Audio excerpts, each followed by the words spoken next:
क्या आप यकीन करेंगे कि शहर का सबसे बड़ा करोड़पति, जिसकी एक आवाज़ पर 100 गाड़ियाँ रुक जाती थी, उसने अपने इकलौती विधवा बेटी का हाथ एक ऐसे लड़के के हाथ में दे दिया जो दिन भर ग्रीस से सने हाथों से गाड़ियाँ ठीक करता था।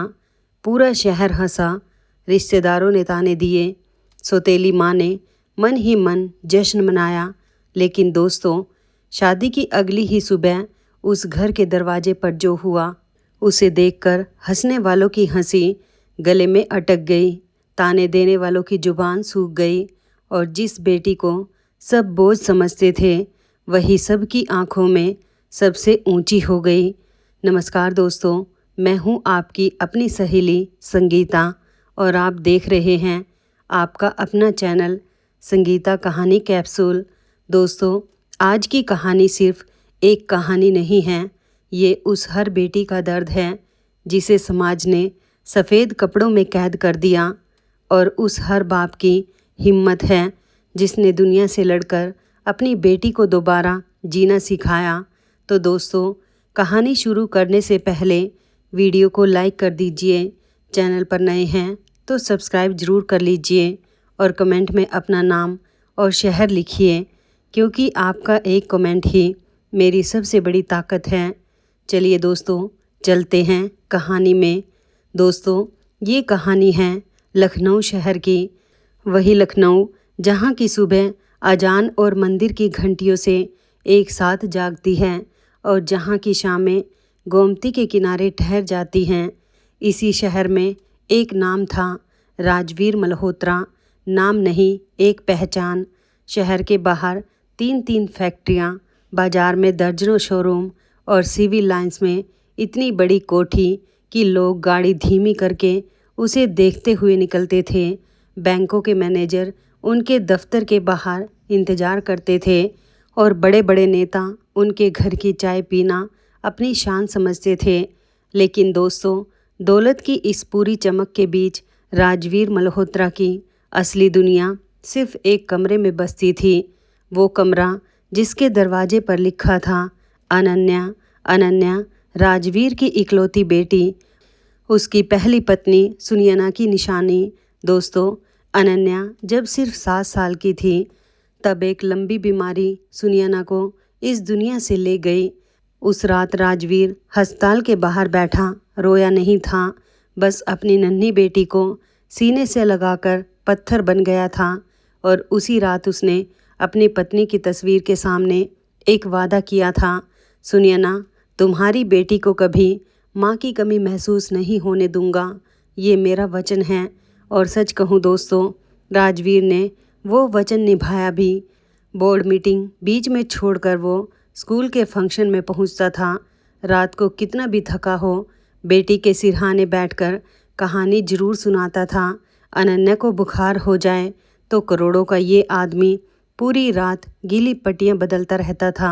लोग कहते थे, मल्होत्रा साहब के पास सब कुछ है, और राजवीर मुस्कुराकर कहता था, मेरे पास सिर्फ अनन्या है, बाकी सब तो हिसाब किताब है। समय अपनी रफ्तार से चलता रहा। अनन्या बड़ी हुई और ऐसी बड़ी हुई कि देखने वाले देखते रह जाएं। गहरी शांत आँखें, माथे पर सादगी और जुबान पर मिठास। इतने बड़े घर की बेटी, लेकिन घमंड छूकर भी नहीं गया था। घर के पुराने रसोइये काका की तबीयत खराब हो जाए तो अनन्या खुद उनके लिए काढ़ा बनाती थी। ड्राइवर की बेटी की फीस भरनी हो तो चुपचाप अपनी पॉकेट मनी से भर देती थी। कॉलेज में उसने इकोनॉमिक्स में गोल्ड मेडल लिया और जिस दिन रिजल्ट आया, राजवीर ने पूरे मोहल्ले में मिठाई बंटवाई थी। जैसे बेटा नहीं, बेटी ने ही उसका सिर आसमान तक ऊंचा कर दिया हो। फिर आया वो समय जब घर में शहनाई की बात होने लगी। राजवीर ने बहुत सोच समझकर, बहुत जांच परख कर एक रिश्ता तय किया। दिल्ली का एक बड़ा कारोबारी घराना, लड़का विदेश से पढ़ा हुआ, देखने में सुंदर, बात करने में सलीकेदार। शादी ऐसी हुई दोस्तों कि लखनऊ महीनों तक उसकी चर्चा करता रहा। 700 मेहमान, फूलों से सजा पंडाल और विदाई के वक्त वो मंजर जब करोड़पति बाप अपनी बेटी की डोली के पीछे एक बच्चे की तरह फूट फूट कर रोया था। अनन्या ने गाड़ी का शीशा नीचे करके कहा था, पापा रोइए मत, आपकी बेटी जहाँ भी रहेगी आपका नाम रोशन करेगी। काश दोस्तों किस्मत ने उस बेटी की ये खुशी थोड़ी और लंबी रहने दी होती। शादी को अभी सिर्फ 5 महीने हुए थे। अनन्या के हाथों की मेहंदी का रंग यादों में अभी ताज़ा ही था कि एक रात लखनऊ की कोठी में फ़ोन की घंटी बजी। रात के 2 बजे थे। राजवीर ने नींद में फ़ोन उठाया और दूसरी तरफ से जो आवाज़ आई उसने उसके पैरों तले की ज़मीन खींच ली। दिल्ली से आगरा जाते हुए हाईवे पर अनन्या के पति की गाड़ी का भयानक एक्सीडेंट हो गया था और वो नहीं रहा। दोस्तों कुछ खबरें ऐसी होती हैं जो कानों से नहीं सीधे कलेजे पर गिरती हैं। राजवीर जिस हाल में था उसी हाल में दिल्ली भागा और वहां पहुंचकर उसने जो देखा वो कोई भी बाप अपनी ज़िंदगी में कभी ना देखे। उसकी हंसती खेलती बेटी ज़मीन पर बैठी थी, ना रो रही थी न चीख रही थी, बस पत्थर की तरह एक ही जगह देखे जा रही थी और उसके चारों तरफ रस्में शुरू हो चुकी थी। किसी ने उसकी चूड़ियाँ उतरवा दी, किसी ने माथे की बिंदी पोंछ दी और किसी ने उसके रंगीन दुपट्टे की जगह सफ़ेद चादर उसके कंधों पर डाल दी। 5 महीने की दुल्हन 5 मिनट में विधवा बना दी गई। और दोस्तों असली जख्म तो उसके बाद शुरू हुए। 13वीं के बाद ससुराल के घर में फुसफुसाहटें शुरू हो गई। इसी के कदम भारी थे, आते ही हमारे बेटे को खा गई। ऐसी लड़की को घर में रखना ठीक नहीं। जिस घर में वो बहू बनकर आई थी उसी घर में वो एक अपशकुन बन गई। एक दिन उसकी सास ने साफ कह दिया, बेटा तुम अपने मायके चली जाओ, यहाँ अब तुम्हारा क्या रखा है। राजवीर खुद अपनी बेटी को लेने गया और जब अनन्या सफ़ेद कपड़ों में खाली आंखों से धीमे कदमों से अपनी उसी कोठी में वापस आए जहाँ से वो डोली में विदा हुई थी, तो दरवाजे पर खड़े पुराने काका ज़ोर से रो पड़े। लेकिन अनन्या वो नहीं रोई। दोस्तों वो तो जैसे रोना ही भूल चुकी थी। घर वही था, कमरे वही थे, बगीचा वही था जहाँ अनन्या को गुलाब के पौधों से बातें करने की आदत थी। लेकिन अब उस घर में अनन्या की हंसी नहीं गूंजती थी। वो सुबह देर तक कमरे से नहीं निकलती, खिड़की के पास बैठकर घंटों बाहर देखती रहती, जैसे किसी ऐसे रास्ते को ढूंढ रही हो जो अब कहीं जाता ही नहीं। खाने की मेज़ पर आती तो 2 निवाले लेकर उठ जाती। जो लड़की पहले पापा से दिन भर की 100 बातें करती थी अब उससे जी पापा और ठीक हूँ पापा के अलावा कुछ नहीं निकलता था। राजवीर ये सब देखता था और अंदर ही अंदर टूटता जाता था। दोस्तों कारोबार के मैदान में उसने बड़े बड़े तूफान झेले थे, करोड़ों का नुकसान भी उसकी नींद नहीं उड़ा पाया था। लेकिन अपनी बेटी को जीते जी इस तरह बुझते देखना ये उस बाप की बर्दाश्त से बाहर था। रिश्तेदारों ने सलाह दी, मल्होत्रा साहब घर में एक औरत होनी चाहिए, बेटी को माँ का सहारा मिलेगा, घर संभल जाएगा। और राजवीर ने सिर्फ बेटी की खातिर दूसरी शादी कर ली। नई पत्नी का नाम था माधवी। लेकिन दोस्तों कहते हैं ना, चेहरे की मिठास और मन की मिठास में ज़मीन आसमान का फ़र्क होता है। माधवी राजवीर के सामने अनन्या के लिए इतनी चिंता दिखाती कि देखने वाला कहे इससे अच्छी माँ हो ही नहीं सकती। बेटा कुछ खा लो, बेटा धूप में बैठा करो। लेकिन जैसे ही राजवीर दफ्तर जाता माधवी का असली चेहरा बाहर आ जाता। अरे वाह महारानी जी, आज फिर 12 बजे उठी हैं, सफ़ेद कपड़े पहनकर रानी बनी घूमती है। अरे जिसकी अपनी किस्मत ही जली हुई हो वो इस घर का क्या भला करेगी। सुनो अनन्या, कल घर में मेहमान आ रहे हैं, तुम अपने कमरे से बाहर मत निकलना। शुभ काम में, समझ रही हो ना मैं क्या कह रही हूँ। दोस्तों वो शब्द, वो एक एक शब्द अनन्या के कलेजे में उतरता चला जाता था। वो जवाब नहीं देती थी, बस चुपचाप सुनती और अपने कमरे में लौट जाती और वहाँ दरवाज़ा बंद करके आईने के सामने खड़ी हो जाती। आईने में उसे एक ऐसी लड़की दिखती जिसे वो खुद नहीं पहचानती थी। सूखे होठ, बेजान आँखें और माथा जो बिल्कुल सूना था। धीरे धीरे उसके मन में एक जहरीला ख्याल घर करने लगा, शायद माधवी माँ ठीक ही कहती है, मैं सच में मनहूस हूँ, मेरी वजह से ही सब बर्बाद हुआ। मेरा जिंदा रहना ही अब बेकार है। दोस्तों, समाज की मार तलवार से नहीं होती, वो नज़रों से होती है, तानों से होती है। और ये मार इंसान को बाहर से नहीं भीतर से मारती है।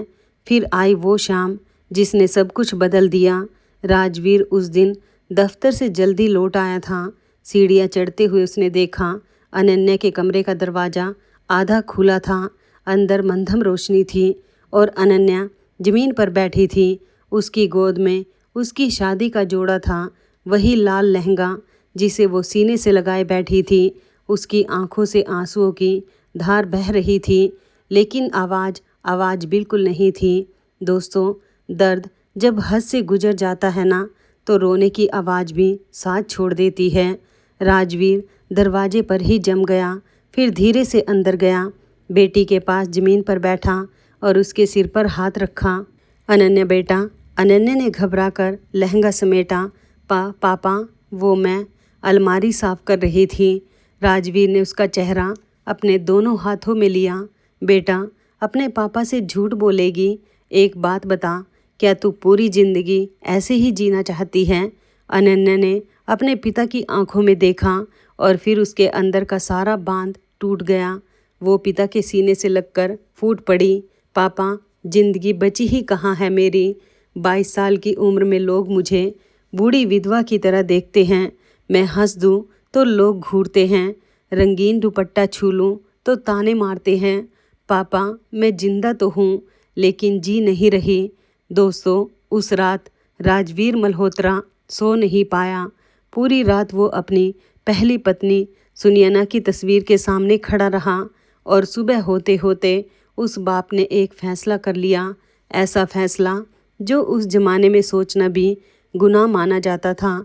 उसने तस्वीर की तरफ देखकर कहा, सुनैना, दुनिया कहती है विधवा की दूसरी शादी नहीं होती, लेकिन मैं कहता हूँ मेरी बेटी दोबारा जिएगी, दोबारा हंसेगी, दोबारा उसकी मांग में खुशियाँ लौटेंगी, चाहे इसके लिए मुझे पूरे समाज से लड़ना पड़े।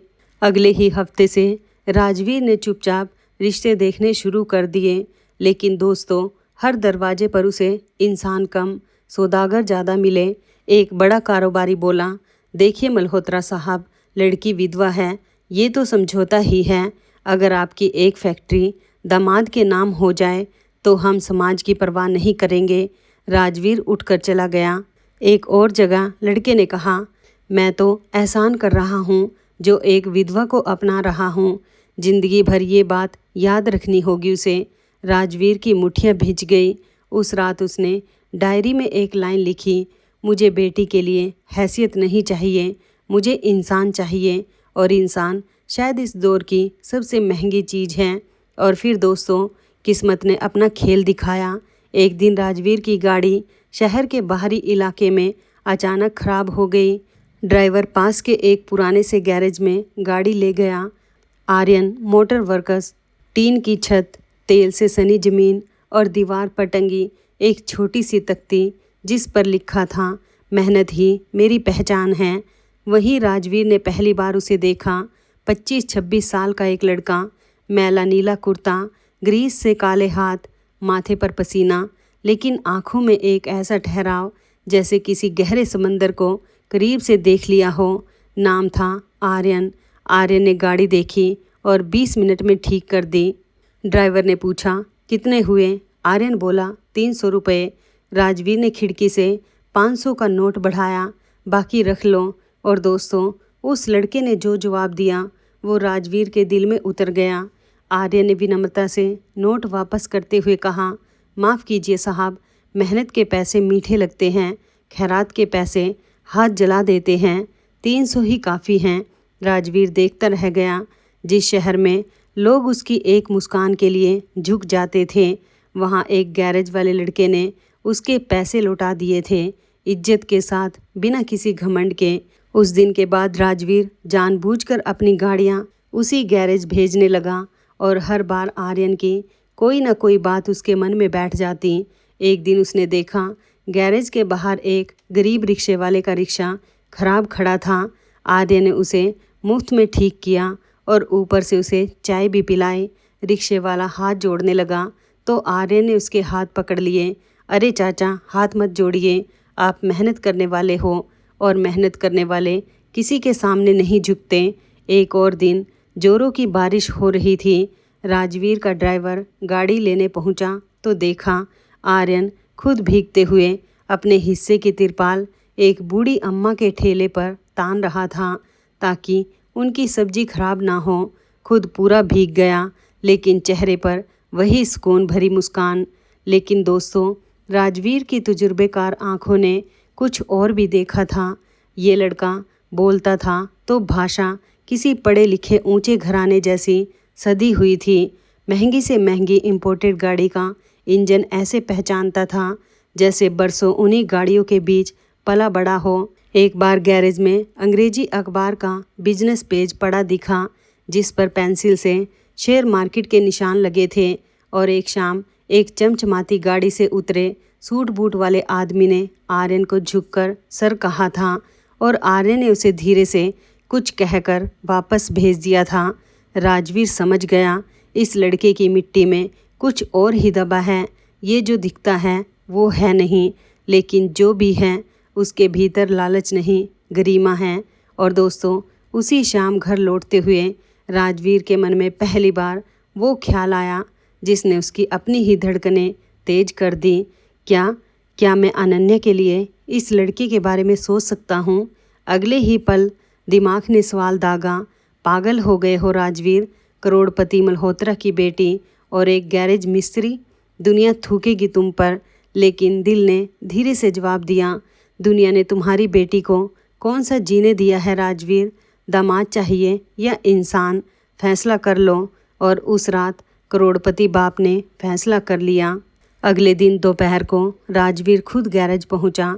बिना ड्राइवर, बिना गाड़ी के काफिले के आर्यन एक जीप के इंजन पर झुका था।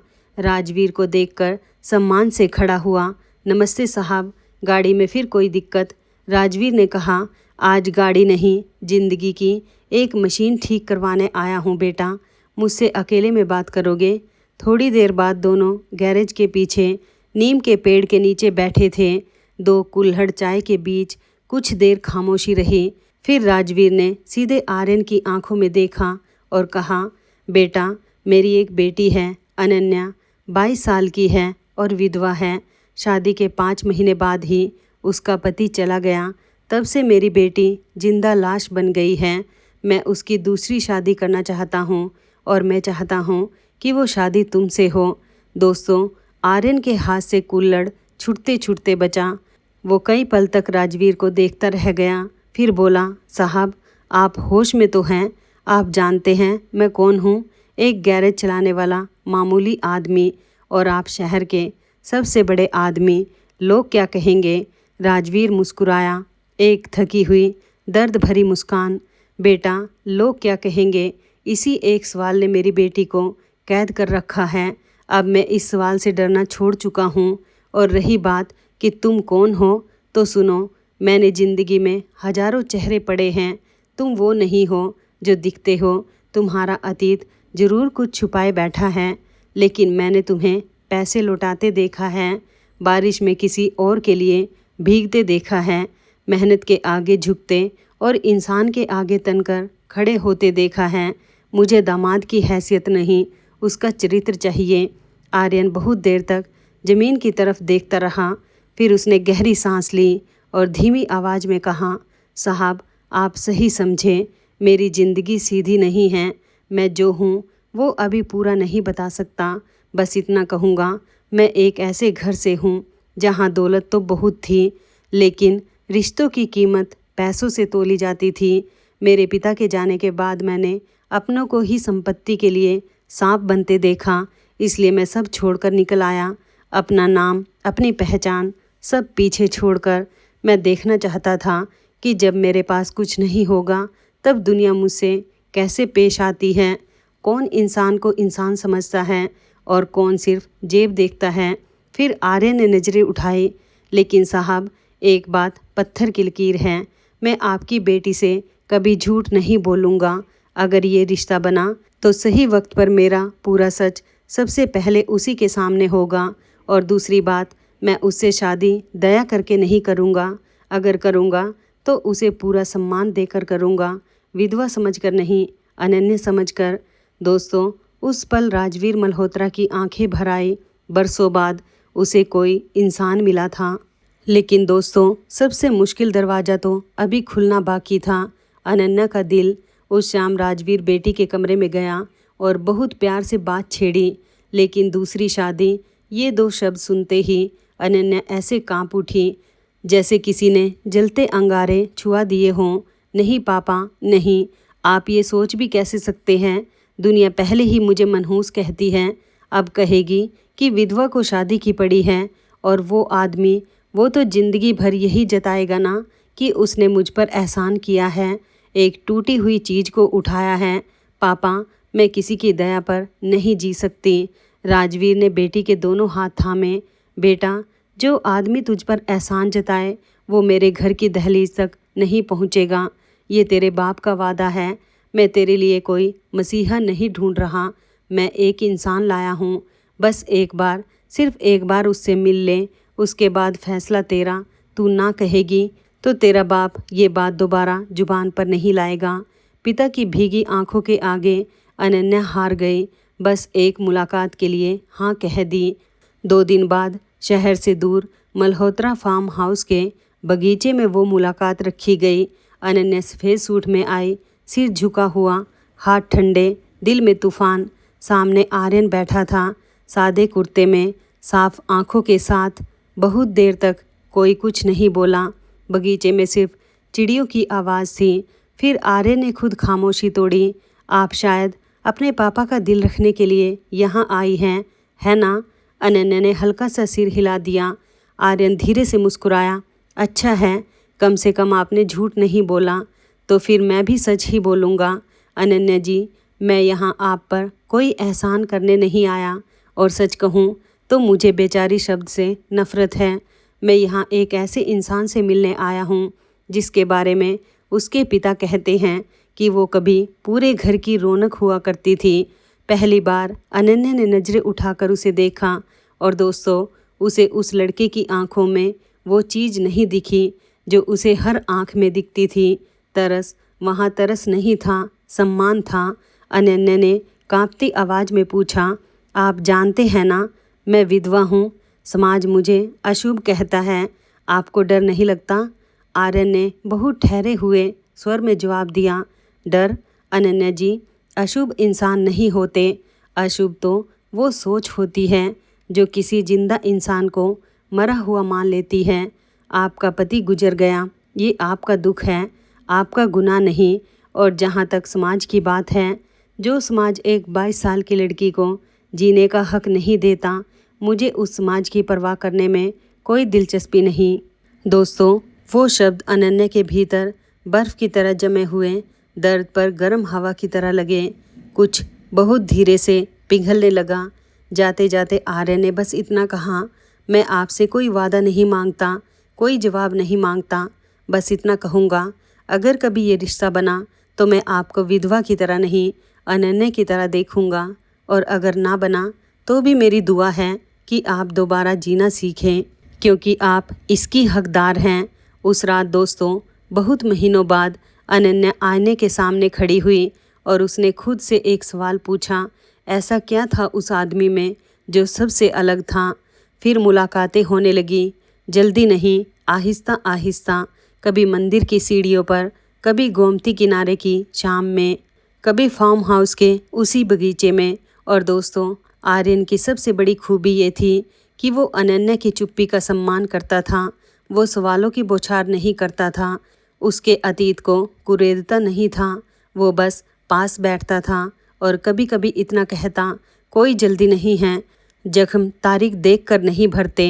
एक शाम गोमती किनारे अनन्या ने पूछा, आपने इतना बड़ा घर, इतनी दौलत सब छोड़ दिया, डर नहीं लगा? आर्यन ने बहती नदी की तरफ देखते हुए कहा, लगा था, बहुत लगा था, लेकिन उससे ज़्यादा डर उन चेहरों से लगता था जो रिश्तों को भी बही खाते की तरह पढ़ते थे। अनन्या, मैंने अपनों को पिता की चिता की राख ठंडी होने से पहले जायदाद के कागज़ निकालते देखा है। उस दिन समझ आया इंसान गरीब पैसों से नहीं नीयत से होता है। अनन्या बहुत देर चुप रही, फिर धीरे से बोली, आप भी टूटे हुए हैं मेरी तरह। आर्यन मुस्कुराया, हाँ शायद इसीलिए तुम्हारा दर्द बिना कहे समझ लेता हूँ। टूटे हुए लोग ही तो जानते हैं कि किसी टूटे हुए को कैसे थामा जाता है। दोस्तों गौर कीजिए, उस दिन पहली बार आर्यन ने आपसे तुम कहा था और अनन्या ने टोका नहीं था। एक दिन अनन्या ने अपने दिल का सबसे गहरा डर सामने रख दिया, आर्यन अगर मैं कभी पूरी तरह ठीक ना हो पाई तो, अगर मेरे अंदर का ये अंधेरा कभी गया ही नहीं तो। आर्यन ने पहली बार बहुत धीरे से उसकी हथेली पर अपना हाथ रखा और कहा, तो मैं अंधेरे में तुम्हारे साथ बैठूंगा। सुनो अनन्या, ठीक होना कोई एक दिन का त्योहार नहीं होता। कुछ जख्म रहते हैं, हमेशा रहते हैं, लेकिन ज़िंदगी सिर्फ जख्मों का नाम नहीं है। सही हाथ थामा हो तो इंसान टूटे हुए हिस्सों के साथ भी मुस्कुराना सीख जाता है। और दोस्तों उस शाम महीनों बाद अनन्या के होठों पर एक हल्की सी सच्ची मुस्कान आई। सूरज डूब रहा था, गोमती का पानी सुनहरा हो गया था और एक टूटी हुई लड़की के भीतर जिंदगी की पहली किरण उतर रही थी। उस रात घर लौटकर अनन्या सीधे अपने पिता के पास गई। राजवीर अखबार पढ़ रहा था। अनन्या ने धीरे से कहा, पापा अगर आपको लगता है कि वो अच्छा इंसान है तो मैं इस रिश्ते के लिए तैयार हूँ। राजवीर के हाथ से अखबार छूट गया। उस करोड़पति बाप ने अपनी बेटी को सीने से लगाया और बरसों का रुका हुआ बोझ आंसुओं में बह गया। उसने ऊपर देखकर मन ही मन कहा, सुनिए ना, देख रही हो ना, हमारी बेटी ने जीना चुन लिया। दोस्तों जैसे ही ये खबर फैली कि करोड़पति राजवीर मल्होत्रा अपनी विधवा बेटी की शादी एक गैरेज वाले से कर रहा है, पूरे लखनऊ में जैसे भूचाल आ गया। रिश्तेदारों के फ़ोन आने लगे, भाई साहब पागल हो गए हैं क्या, खानदान की नाक कटवा देंगे। क्लब में लोग फुसफुसाने लगे, बुढ़ापे में मल्होत्रा का दिमाग फिर गया है, विधवा बेटी को गैरेज मिस्त्री के गले बांध रहा है। और घर के अंदर माधवी की तो जैसे लॉटरी लग गई थी, ऊपर से वो दुखी बनती। हाय, हमारी अनन्या के नसीब में यही लिखा था। लेकिन अंदर ही अंदर वो खुशी से फूली नहीं समा रही थी। अपनी बहन को फ़ोन पर कहती, अरे भला टली समझो, विधवा थी, अब गैरेज वाले के घर जाकर बर्तन मांजेगी। और सुन, जब ये बुढ़ा नहीं रहेगा ना तो सारी जायदाद पर हक सिर्फ मेरा होगा। वो मनहूस तो अब मिस्त्री की बीवी है, उसका क्या हक। लेकिन राजवीर वो चट्टान की तरह खड़ा रहा। एक रिश्तेदार ने ताना मारा, मल्होत्रा साहब समाज में मुंह दिखाने लायक नहीं छोड़ा आपने। राजवीर ने शांत आवाज़ में जवाब दिया, जिस समाज ने मेरी 22 साल की बेटी को जिंदा लाश बना दिया, उस समाज को मुंह दिखाने का शौक़ मुझे नहीं है। मैंने अपनी बेटी के लिए हैसियत नहीं, इंसान चुना है और एक दिन यही समाज मेरे फैसले पर तालियां बजाएगा। लिख लो। शादी बहुत सादगी से हुई, न बैंड बाजा, न 700 मेहमान, न दिखावा। घर के मंदिर के आंगन में हवन की पवित्र अग्नि, चंद अपने लोग और 7 फेरे। अनन्या हल्के गुलाबी जोड़े में थी। दोस्तों महीनों बाद उसने रंग पहना था और उस रंग में वो ऐसी लग रही थी जैसे मुरझाया हुआ फूल दोबारा खिल रहा हो। फेरों के वक्त उसका मन कांपा, पुरानी यादें दरवाज़ा खटखटाने लगी। लेकिन जैसे ही उसने आर्यन की तरफ देखा, वहाँ ना बेचैनी थी न जल्दबाजी, बस एक शांत गहरा भरोसा, और उसी भरोसे ने उसे थामे रखा। विदाई के वक्त राजवीर ने बेटी का हाथ आर्यन के हाथ में रखा और भर्राई आवाज़ में कहा, बेटा मैं तुम्हें दौलत नहीं दे रहा, अपनी सांसें दे रहा हूँ, इसे कभी अकेला मत छोड़ना। आर्यन ने राजवीर के पैर छुए और कहा, पापा जी आज से इसकी हर मुस्कान की जिम्मेदारी मेरी है और इसका हर आंसू मेरा कर्ज होगा। रात हो चुकी थी। आर्यन का छोटा सा लेकिन साफ सुथरा घर, कमरे में मंधम रोशनी थी और अनन्या पलंग के किनारे बैठी अपनी मेहंदी लगी हथेलियों को देख रही थी। दिल में 100 तूफान थे। तभी आर्यन कमरे में आया और दोस्तों उसने जो किया वो सुनकर आपका दिल भी भर आएगा। वो अनन्या के पास नहीं, सामने ज़मीन पर बिछी चटाई पर बैठ गया और बोला, अनन्या मैं जानता हूँ आज की रात तुम्हारे लिए आसान नहीं है, इसलिए पहली बात, तुम पर कोई जल्दी नहीं है।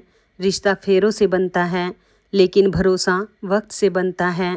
मैं इंतज़ार करूँगा, जितना भी करना पड़े। ये कमरा, ये घर आज से तुम्हारा है और मैं तुम्हारा दोस्त पहले हूँ, पति बाद में। अनन्या की आंखें भर आई। उसने ज़िंदगी में पहली बार किसी मर्द को इतना बड़ा दिल रखते देखा था। फिर आर्यन ने गहरी सांस ली।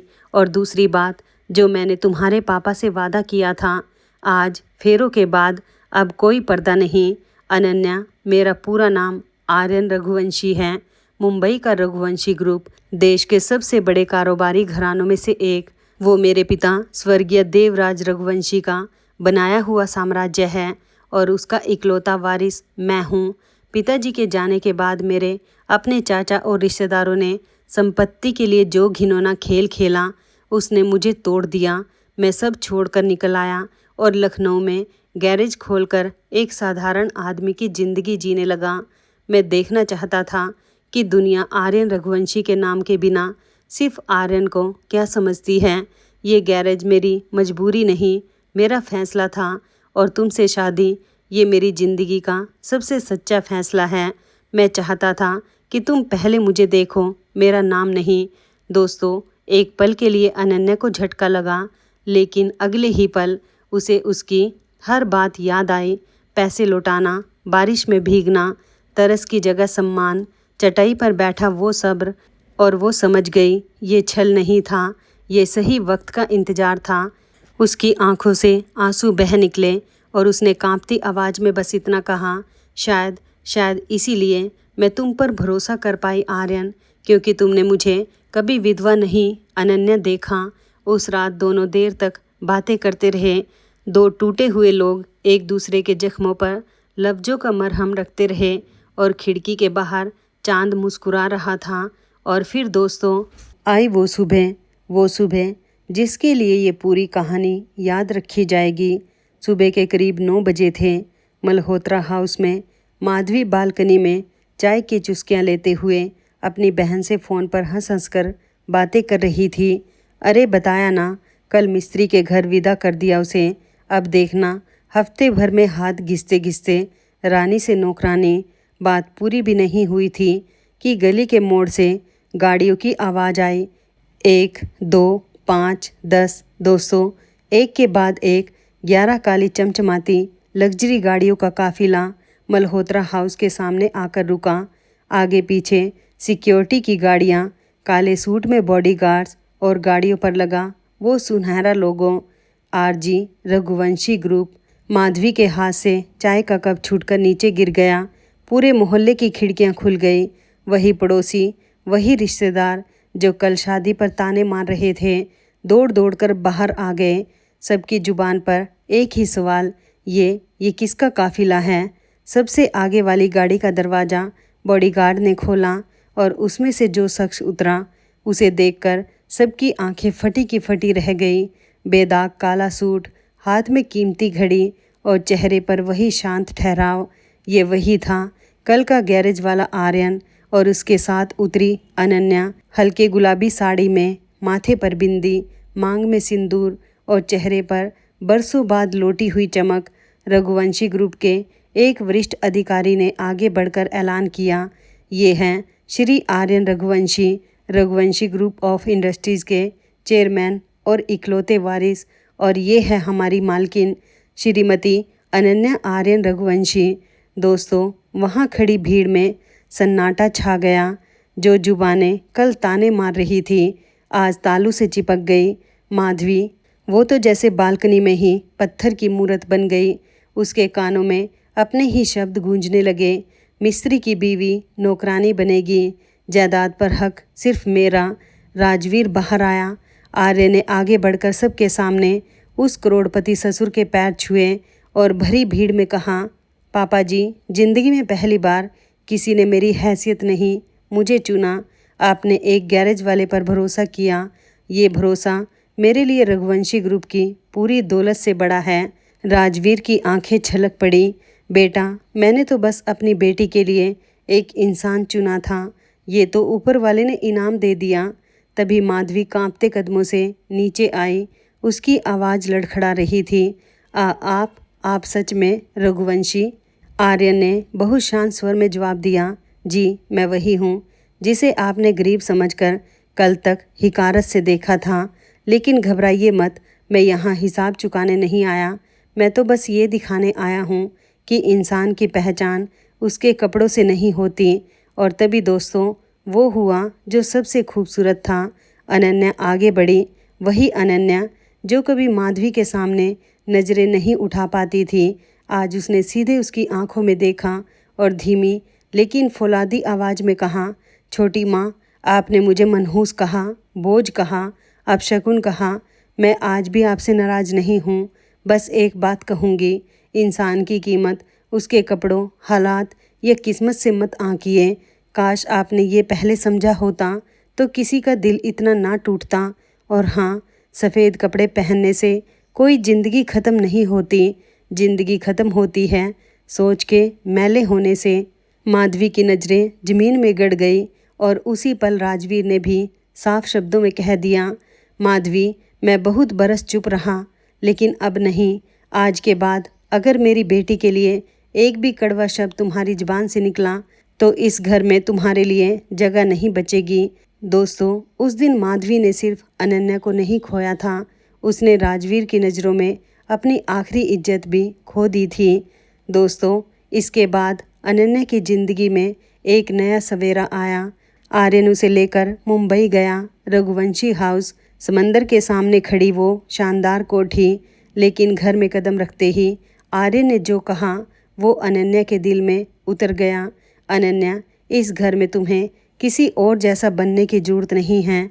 ना परफेक्ट बहू, ना बड़े घर की मेम साहब। यहाँ तुम्हें बस अनन्या बनना है। और धीरे धीरे, बहुत धीरे धीरे अनन्या लौटने लगी। पहले उसने हल्का गुलाबी पहना, फिर पीला, फिर आसमानी, फिर एक दिन गहरा लाल। आईने के सामने खड़ी होकर वो खुद को नए रंगों में देखती और उसकी आंखें भर आती। आर्यन पीछे से आकर कहता, पता है, लाल रंग तुम्हारे लिए ही बना है। और अनन्या शर्मा कर मुँह फेर लेती। दोस्तों, जिस लड़की ने शर्माना भुला दिया था वो अब शर्माने लगी थी। आर्यन ने उसे कभी धक्का नहीं दिया, बस उसके लिए एक सुरक्षित दुनिया बनाई। बारिश की एक शाम दोनों बालकनी में खड़े थे। अनन्या ने हाथ बाहर निकालकर बूंदें छुई और अचानक हंस पड़ी, खुलकर, खिलखिलाकर। आर्यन बस उसे देखता रह गया। अनन्या ने पूछा, क्या देख रहे हो? आर्यन ने धीरे से कहा, वो जो मैंने पहली मुलाकात में सिर्फ महसूस किया था, आज देख लिया, तुम्हारी हंसी। और उस शाम अनन्या ने खुद पहली बार अपना सिर आर्यन के कंधे पर रख दिया। दोस्तों, कुछ रिश्ते फेरों से नहीं, ऐसे ही लम्हों से पूरे होते हैं। आर्यन ने उसे कारोबार में भी साथ जोड़ा। इकोनॉमिक्स की gold medalist Ananya board meetings में बैठने लगी। जो हाथ कभी कांपते थे वो अब फाइलों पर दस्तखत करने लगे। और सबसे बड़ी बात दोस्तों, अनन्या ने खुद को दोष देना बंद कर दिया। उसे समझ आ गया, पति का जाना उसकी गलती नहीं थी, विधवा होना कोई अपराध नहीं था, और दूसरी शादी दया नहीं, उसका हक थी। कुछ महीनों बाद जब वो मायके लौटी तो दरवाजे पर खड़े राजवीर ने अपनी बेटी को देखा। लाल साड़ी, खनकती चूड़ियाँ, चमकती आंखें, और वो बूढ़ा बाप वहीं दहलीज पर रो पड़ा। अब ठीक है ना मेरी बच्ची? अनन्या ने पिता को गले लगाकर कहा। पापा, अब पहली बार लग रहा है मैं सच में जिंदा हूँ। राजवीर ने आसमान की तरफ देखा, जैसे सुनैना से कह रहा हो, देख लो, हमारी बेटी ने जीत लिया। दोस्तों, लेकिन इस कहानी का सबसे सुंदर मोड़ अभी बाकी था। 1 साल बाद लखनऊ में ही एक बड़ा सामाजिक कार्यक्रम हुआ। नई सुबह विधवा महिलाओं के सम्मान और पुनर्विवाह पर हॉल में सैकड़ों औरतें बैठी थीं, कुछ सफ़ेद कपड़ों में, कुछ की आंखों में वही खालीपन जो कभी अनन्या की आंखों में था। और मंच पर मुख्य अतिथि बनकर पहुंची श्रीमती अनन्या रघुवंशी। माइक हाथ में लेकर वो कुछ पल चुप रही, जैसे उसका पूरा अतीत उसके सामने खड़ा हो। फिर उसने बोलना शुरू किया, मेरा नाम अनन्या है और आज से 2 साल पहले मैं भी इन्हीं सफ़ेद कपड़ों में कैद थी। लोगों ने मुझे मनहूस कहा, बोझ कहा, जिंदा लाश बना दिया। दोस्तों, एक औरत की ज़िंदगी उसकी मांग के सिंदूर से बड़ी होती है।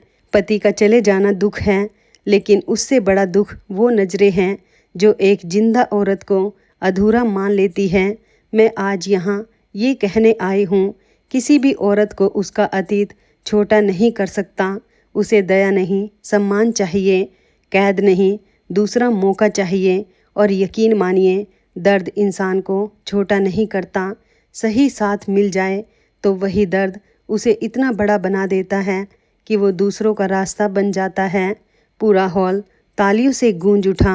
पहली कतार में बैठे राजवीर की आंखों से आंसू बह रहे थे। किनारे खड़ा आर्यन गर्व से मुस्कुरा रहा था और सबसे पीछे बैठी माधवी का सिर झुका हुआ था। उस दिन मंच से सिर्फ अनन्या नहीं बोल रही थी दोस्तों, उस दिन उन तमाम औरतों की आवाज़ बोल रही थी जिन्हें समाज ने जीते जी ख़त्म मान लिया था।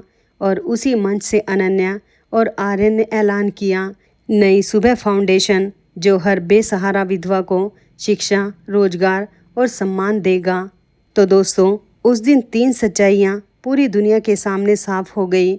जिस गरीब गैरेज वाले को सबने छोटा समझा, वही सबसे बड़ा निकला। जिस विधवा बेटी को लोग बोझ समझते थे, वही सबसे मजबूत निकली। और जिस बाप ने समाज की परवाह छोड़कर बेटी के लिए हैसियत नहीं, इंसान चुना, वही असल में सबसे अमीर निकला। दोस्तों, इस कहानी की असली खूबसूरती ये नहीं थी कि आर्यन करोड़पति निकला। असली खूबसूरती ये थी कि अनन्या को ऐसा इंसान मिला जिसने उसके अतीत को बोझ नहीं माना, जिसने उसे बदलने की कोशिश नहीं की, बल्कि उसे खुद तक लौटने की जगह दी। याद रखिए, दौलत से घर बनते हैं, रिश्ते नहीं। दया से ज़िंदगी कटती है, सम्मान से ज़िंदगी खिलती है। और किसी इंसान को परखना हो तो उसकी हालत मत देखिए, उसका चरित्र देखिए। तो दोस्तों, अब आपसे मेरा एक सवाल, अगर आप राजवीर मल्होत्रा की जगह होते तो क्या समाज की परवाह छोड़कर अपनी विधवा बेटी की दूसरी शादी करवाते? और अगर आप अनन्या की जगह होते तो क्या ज़िंदगी को दूसरा मौका देते? अपना जवाब कमेंट में ज़रूर लिखिए, हाँ या नहीं। दोस्तों, अगर ये कहानी आपके दिल को छू गई हो तो वीडियो को लाइक कीजिए, अपने दोस्तों और परिवार के साथ शेयर कीजिए, ताकि ये संदेश हर उस घर तक पहुँचे जहाँ कोई बेटी सफ़ेद कपड़ों में कैद है। चैनल संगीता कहानी कैप्सूल को सब्सक्राइब करके बेल आइकन ज़रूर दबा दीजिए, ताकि मेरी हर नई कहानी सबसे पहले आप तक पहुँचे। और हाँ, कमेंट में अपना नाम और अपने शहर का नाम लिखना बिल्कुल मत भूलिए, क्योंकि आपका प्यार ही मेरी सबसे बड़ी कमाई है। मिलते हैं एक और दिल को छू लेने वाली कहानी के साथ। तब तक अपना और अपनों का ख्याल रखिए। जय हिंद, जय भारत। धन्यवाद दोस्तों।